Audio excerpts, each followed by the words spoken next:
Hello people of the internet, here is another Milky Way post-processing video. This video will be, I guess my second of the year, but I have not been shooting a lot recently, so I am editing a photo from last year when I traveled to Oregon. But nonetheless, these are techniques that I used back then and I use now with a little more fine-tuning that will make my image a little bit easier to edit. In this video, I am going to go over my process, which starts in Lightroom, goes to Starry Landscape Stacker, but you can use programs such as Photoshop or Sequator if you're on a PC and you can't use Starry Landscape Stacker, and then moves into Photoshop for a little bit more fine-tuning. This video should cover a bulk of that process and answer any questions you might have. But in addition to this video, I am blending in a blue hour landscape that I shot at a separate focal length from what my Milky Way was shot. What I mean by that is focal blending.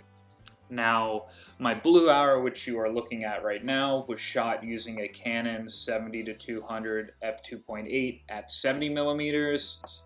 And my Milky Ways, which I will be stacking, were shot with my Sigma 50mm f1.4 at ISO 10,000, 50 millimeters f2.8 and 8 seconds. So without any further ado, I am going to jump into Lightroom right now.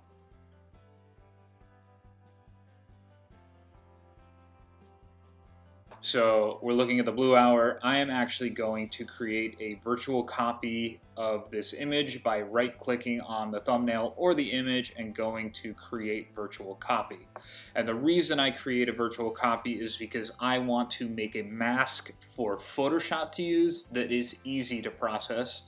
So what I will do with that virtual copy is I am going to drag my highlights and my whites up as high as they go, and I'm going to bring my shadows and my blacks down as low as they go as well. And the reason that I'm doing this is because I have a mask that I can use in Photoshop, because this will be my foreground that I'm going to keep for my blue hour, and this will be my sky that I will blend in for my stacked image that I do in Starry Landscape Stacker. But I will come back to this. I'm going to process my sky first, because in my process I go from Lightroom, Starry Landscape Stacker to Photoshop. So I will start by scrolling down to my lens corrections, and I'm going to click remove chromatic aberration, and I actually want to boost up my exposure a little bit so that I can see what's going on with my corners.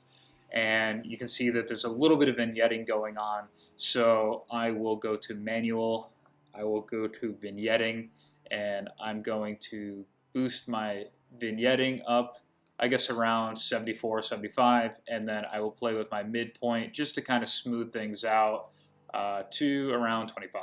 And that is pretty good. And after that, I will jump into the processing of it, and I guess I'll bump my exposure a bit. I'm going to increase my highlights, not crazy, but pretty good, and increase my whites. I'll drop my shadows because I do not care about the foreground, and I will drop my blacks. I'll boost the contrast just a little bit. And then clarity and dehaze slightly. Now, my white balance is completely off. There's a lot of green going on, and I want to make sure that it's as close to that it's kind of treated better, so I can boost my vibrance and boost my saturation all the way up. Usually I would start this at the beginning, but I actually find there's not a big problem doing it after I've done my small tweaks.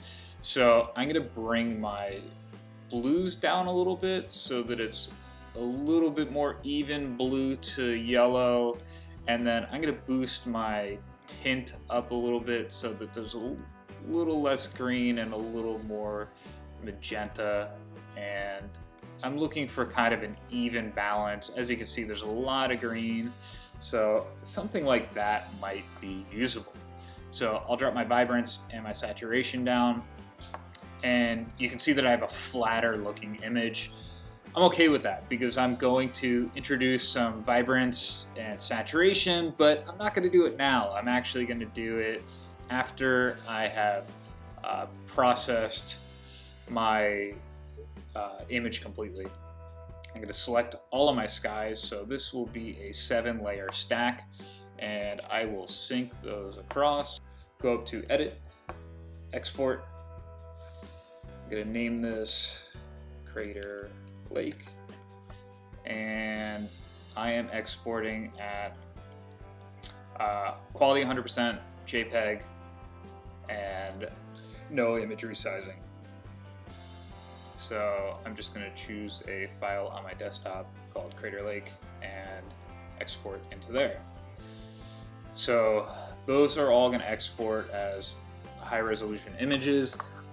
While that's exporting, I'm going to go back to my blue hour, and you can see that the difference between the 70 and the 50 millimeters is considerable. I also moved the camera so it was facing more towards the sky for the second image. So it's going to take a little bit of tweaking, but I think you'll be satisfied with the overall image. So I'm going to make some adjustments to my blue hour. I don't want to kill it too much so that it looks like I'm working with something that was shot. I don't really like blending very overexposed blue hour shots with the sky, so I'm going to keep my editing pretty low. I'm going to make a few tweaks. I'm obviously going to remove chromatic aberration as well. And I like this blue hour shot because I was able to get a car trail going through the scene as well. And I think that it brings some life to the image.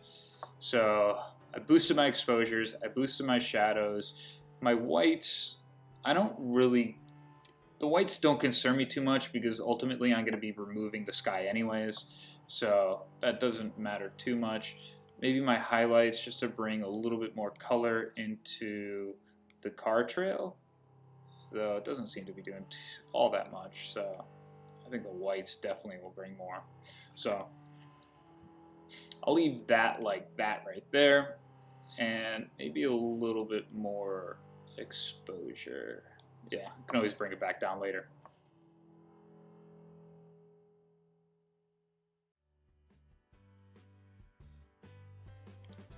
So in Starry Landscape Stacker, I am going to load the exported Milky Way skies. And once those are uploaded, I am going to use these medium add red dots to make a selection of the sky as close as possible as I can get without going into the foreground.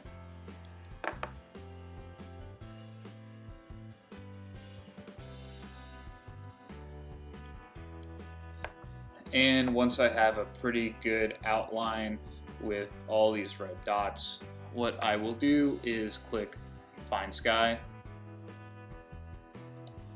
and it makes a pretty good selection of the sky. I'm going to increase my brush size and just brush in these obvious spots that were missed.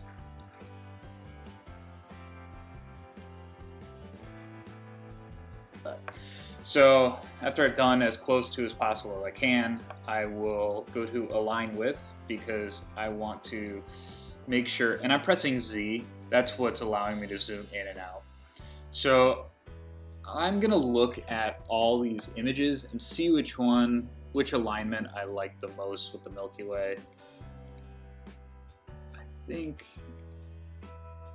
5 might be where I want. You're getting a good amount of the Dark Horse Nebula over the sky, or over the mountain range rather. So I will go ahead and align to current image, make sure that's selected so it actually selects the sky that I want, or the image that I want the Starry Landscape Stacker to stack on, and then I will align and save.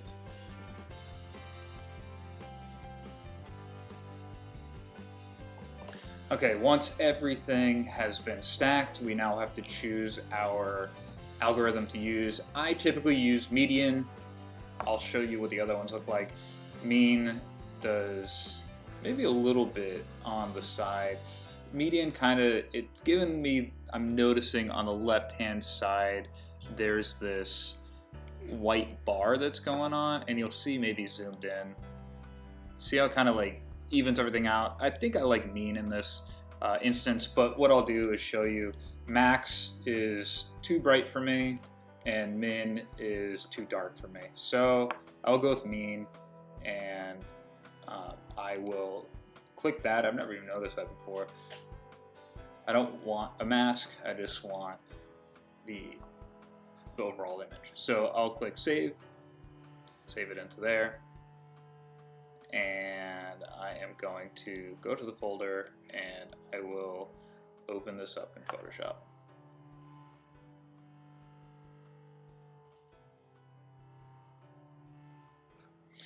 So here is my stacked image. I'll show you a before and after. Oops.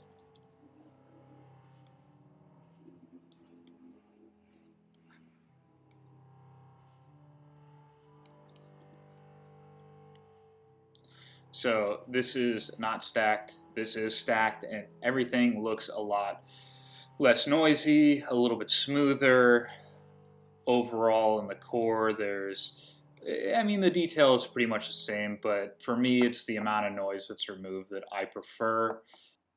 I'm going to go back into Lightroom, and I have the processed blue hour shot and then the mask that we are going to use. So I'm going to select both of these. I'm going to right click on the image and go to edit in, open as layers in Photoshop. So after these are loaded, I'm going to reopen or go back to the file that's open for the sky. I'm going to click on the image, I'm going to press shift, and then I'm just going to drag and place.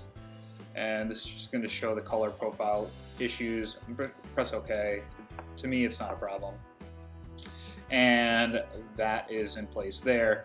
Now, as I said, focal lengths and changing your perspective, it's you'll see when I go to align these what's going on. But obviously, my sky was I was focused straight on, and my blue hour, I probably was looking more up at the composition.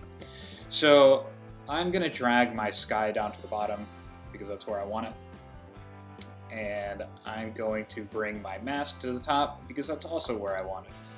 And with those all in place, I'm gonna group these real quick. And then I'm going to lower the opacity of this grouped image so you can see where everything aligns. And once I have it where I can still see the top layer of the group and see the bottom layer, I'm just gonna drag it roughly into place where I want those to line up. And with that dragged into place, I'm also going to hit Command T, which is the transform tool, and zoom out a little bit so that I can kind of align the perspective a little bit better. So afterwards, I'm going to raise my opacity 100%, and I'm going to undo this group by just dragging the layers out of the group and then up above it. And then using this mask that I created, I'm going to go to select color range, and then I'm going to select my highlights, and I'm gonna use this to just kind of make a rough selection of the sky so that the sky and the foreground are obviously separate, and I'll press OK. And because the snow on the mountain is also selected, I'm just going to select my quick selection tool, and with it toggle to the subtract from selection, I'm going to just go in here and remove the snow, and if the light trails are selected too, I'm going to remove that as well.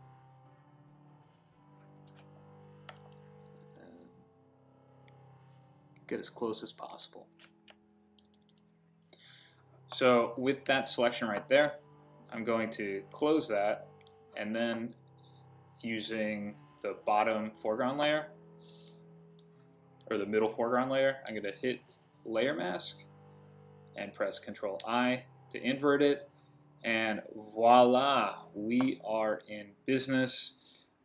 There are a few things that need to be done, obviously, to this image.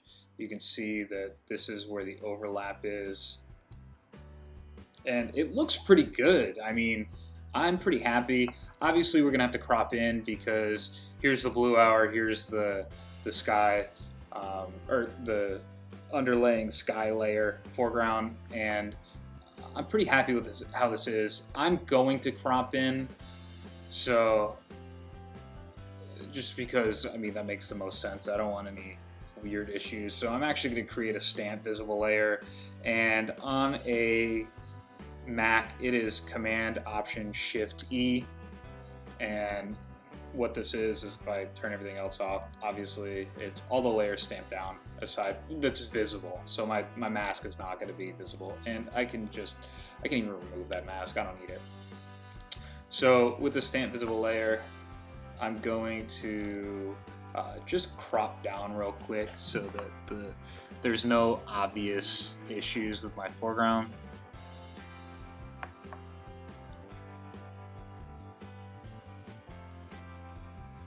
And I think right in there is pretty good. So Monster Milk sitting on top of my foreground. That is a pretty good looking image. There are probably a few other tweaks that I can do, such as, let's see, you know what, I'm actually going to go back and edit my Milky Way first. So because there's a mask on my foreground, I'm going to tweak the lower layer, and I'm going to use dodge and burn. So essentially what I want to do is I want to dodge my highlights and burn my shadows, and I'm going to keep my blue hour foreground on so that you can see what's being adjusted. I have my Milky Way background selected, so I have my highlights selected. I'm going to go to around 3%, and because I'm dodging the highlights, you'll see that the highlights will start to brighten up a lot more when I dodge it. So, and then when I burn it, I'm going to burn my shadows, and I'm going to keep that at 3% as well.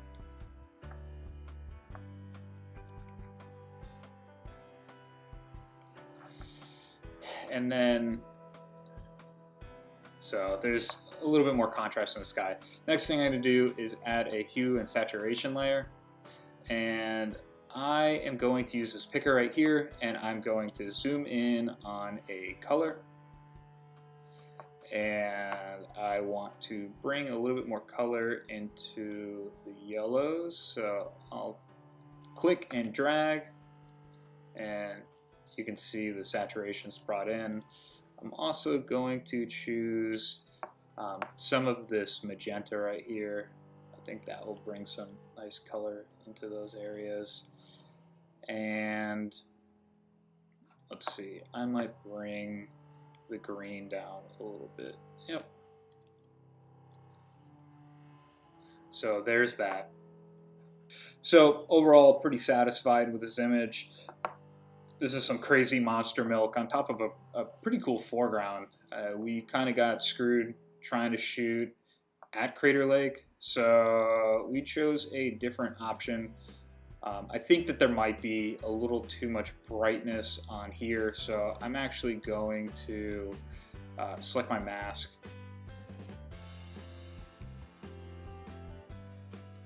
Or no, actually, I just want to make sure that I'm selected on my top layer.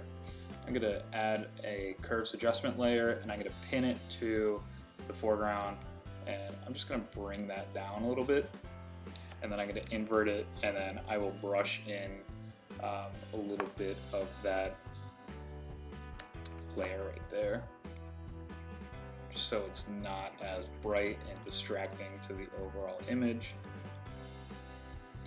And I think that's pretty good. Oh, you know what I want to do? I want to do my star minimization technique. I knew I was forgetting something. So I'm just going to duplicate my bottom star layer real quick. I'm going to go to the top layer and I'm going to select color range, and then I'm going to select my highlights, and I just want to make a good selection of the Milky Way. That's pretty good right there, I think. Yeah, maybe right there. I'll press OK, and then I'm going to go to select, modify, feather. Oops. Select, modify, expand first, and I'll do by 2 pixels, and then select, modify, feather, and I'll do by 1 pixel, and then I'm going to go to filter, other, minimum, and I'm going to press Command H to hide those marching ants real quick so that I can see what is actually going on. And I got the preview toggled as well, so we can see any changes that might be going on. So this is without any minimization. This is with the minimization, and pretty much what I'm doing is just kind of removing a bulk of the stars so that there's more focus on the galactic core as opposed to the stars. And I can play with my radius a little bit, but the higher I bring my radius up, the more gaps you'll see in the sky. So it kind of like eats away at the sky a little bit, as you can see right there. So I might keep it around like 0.5. I think that's okay. And then that was at 400%. So with minimization, without, I kind of like it a little bit more. And I might actually dodge and burn just a little bit more, mostly just dodge my, I don't even know what that is. Is it dodge? Yeah, it's dodge. So I might dodge my highlights just a little bit more, give it a little bit more attention, and then maybe just lower my opacity slightly so there's a little bit of stars coming in. So overall, pretty happy. I'm going to flatten the image again. I'm going to save it back into Lightroom. And there is our final image, and I'm just going to make sure that that crop is done correctly. I think right there is pretty good. And we are done. This is the 70mm blue hour and the 50mm Milky Way blended together for your approval. I might make some small tweaks in Lightroom, but overall we have a pretty finished image, and I hope that you enjoyed it. So if you have any questions, if you want to leave a comment below, if you want to subscribe, or if you like my photos, feel free to reach out to me, and hope to catch you in the next video. Thank you very much. Bye.